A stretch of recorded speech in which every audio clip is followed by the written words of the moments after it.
ngenxa yalo mfana Zulu relax nawe awakanabo nje akanabo umuntu kwayena sekungama wonke umuntu ngenxa yokuthi udliwa ngawo.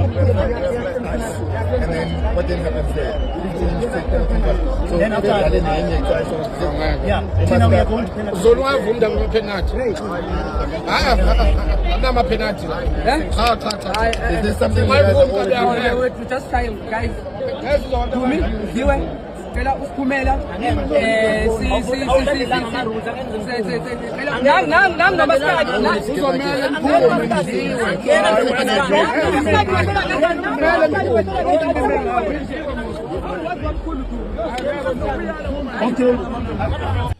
Kumfowethu okokuqala nje kumama sendlini kwifamily kaDumi.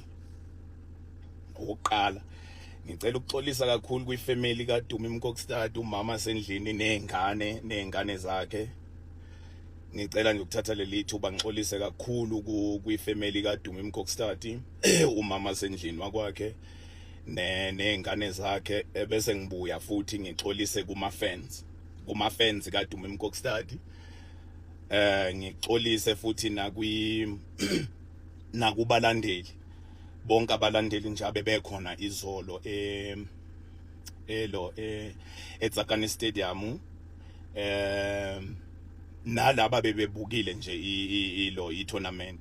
Ngicela ukuthatha leli thuba bafowethu ngixolise kakhulu, ngixolise nje kuye umfowethu uDumi, ngixolise kufamily yakhe, ngixolise kuma fans wakhe, ngixolise kubafowethu bonke abe-tournament. Ngicabanga ukuthi kuyo yonke lento maningi amaphutha abekhona izolo.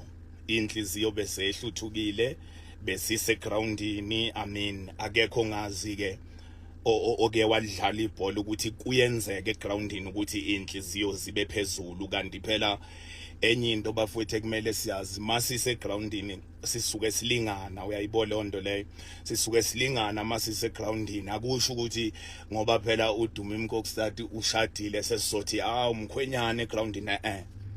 Asingeke sithi mkhwenyana, sizinsizwa nje sonke siyadlala, sikhulumisana ngendlela esikhulumisana ngayo. Kodwa ke bese mhlambe mase siphumile egroundini ebese mfowethu kube khona ke lokho kokuthi mfowethu ngiyaxolisa man, ngathi kukhulumeke kabi, uyabo, ngiyaxolisa mfowethu kukhulumeke kabi ngenxa mhlawumbe yomoya ukuthi bosuphezulu, uyayibona yonke lonto leyo. Sisuke sise groundini, sisuke sidlala, uyayibona yonke lonto leyo. Kodwa ngaphandle nje kokuthi mhlawumbe ngizama ukwenzani, ngifuna nje igama elikhulu engilingenele kulo live. Angiyena umuntu odlame, ngiyazi ukuthi ngilwa nini makwenze njani. So ngicela nje ukuxolisa kakhulu kwifamily kaDumi, ingane zakhe, abalandeli bakhe, abalandeli be-tournament lesiyenzayo. Ngiyaxolisa.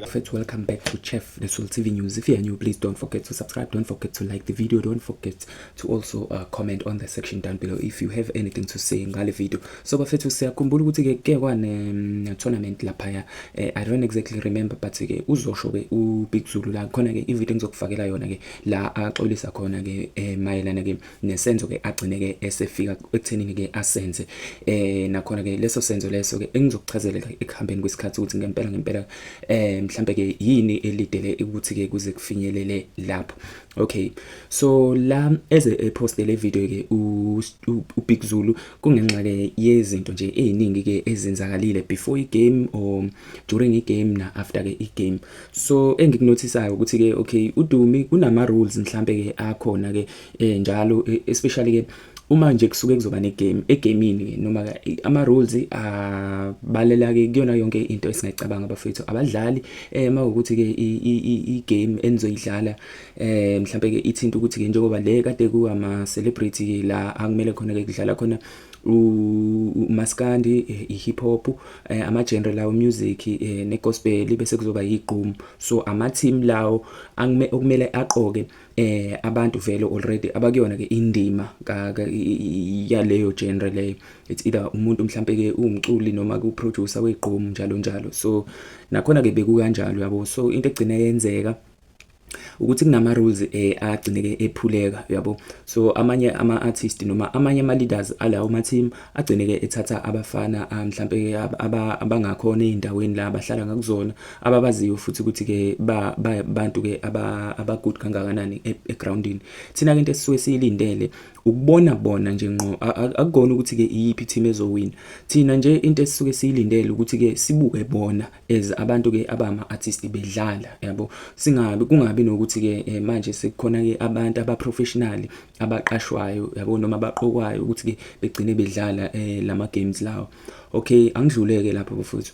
La esengikhona ilokhu ke ukuthinta kakhulukazi ke indaba yokungabonakala kaMthandeni okokuqala nje lokho. UMthandeni akabonakali kulama games la. Na last time futhi every time nje makwenzeka indaba involve uMaskandi, okay vele ngeke esingambuzi but njoba sazi ukuthi kunembangi yakhe kwezomculo lapha njoba bebanga ke isihlalo esobukhosi engazi ukuthi ke kwaleso sihlalo leso ke ubani owayenikezela ngaso asikise ubani wayenikezela ngaso leso sihlalo ukuthi kuze kube nenkosi yoMaskandi asazi ngoba umuntu nomuntu uyayiqoka la kuMaskandi ukuthi yena ke uyinkosi yoMaskandi. So I think into abayibanga kakhulu ke iyo leyo, kodwa ke into siyibuke futhi ukuthi uKhuzani ke akathandisisi ukuthi ke efake uMthandeni ke ezintweni ezisuke kahle kahle ke ziqhamuke zayiplan yakhe noma ke zayiplan ehlanganisiwe nabanye ke babaculi mhlambe naye uforefront of le plan ukuthi ke gcine ke kudlalwa kanje yabo. So maybe ke nabanye ke babaculi basuke begwema kona lokho ukuthi ke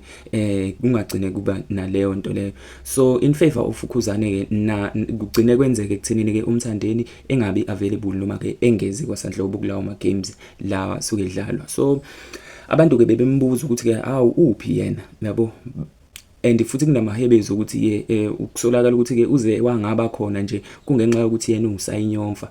Kodwa ke okubonakalayo nokugcina kwenzeka futhi ukuthi ke vele into yabo kwasekugcineni igcina inyomfeka vele ngisho ngekho. So ngabe kusayiqiniso yini ukuthi sithi ngempela ke usayinyomfa uMthandeni noma ke igcoka ama Elisha.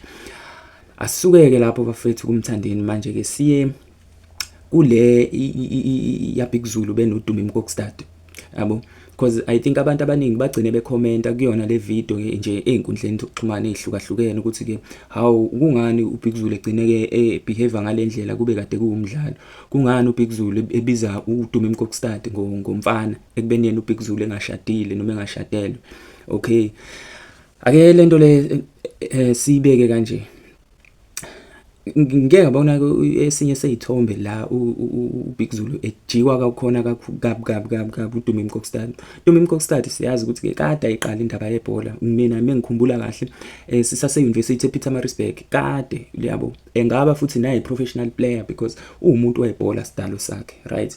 If ever ke mhlambe kunabantu abamaculi singabazi mhlambe kade efike nabo yena uDumi Mkokstad or else mhlambe ake ngisho kanjalo kungaba i-challenge well kuma rules akade bewenzile even futhi ke namanye ama team noma iqom noma yini kungaba i-challenge kwakhona lokho yabo, njoba kade esho ukuthi uTira ulethe for like 11 players egroundini. Lawo ma players lawo aziwa and they are professional yabo. So leyo nto leyo okuyinto egcine iphikisana mhlambe nama rules akade ke bewabekile yabo. Hence uzubona ke lapha ya uKhuzani ezoqhamuka ne solution ukuthi ke akushawa ama penalty nga 3 ukuze mhlambe kuzozama ukuthi ke kukhave noma ke kucompensate ngaleyo ndlela yabo ekuphulekeni kwalemthetho lebekungamele ke iphuleke.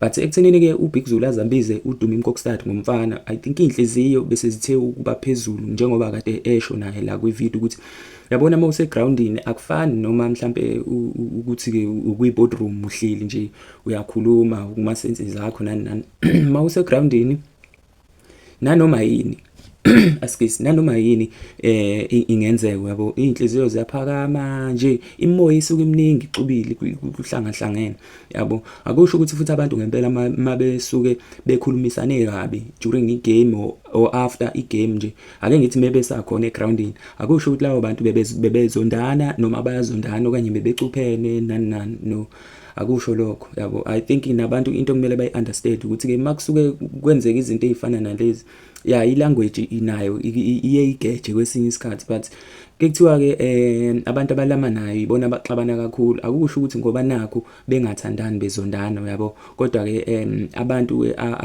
akuze bezwane noma begcine benobudlelwane kakhulu kunaqala. Kwesinye isikhathi ke kumele bezwane amandla uyabo, not amandla in a sense ukuthi mhlambe bese kumele ke uBig Zulu no Dumi Kokstad bashayane yabo, noma ke bekufanelekile ukuthi ngempela uBig Zulu akhulume ngalendlela akhulume ngayo yabo.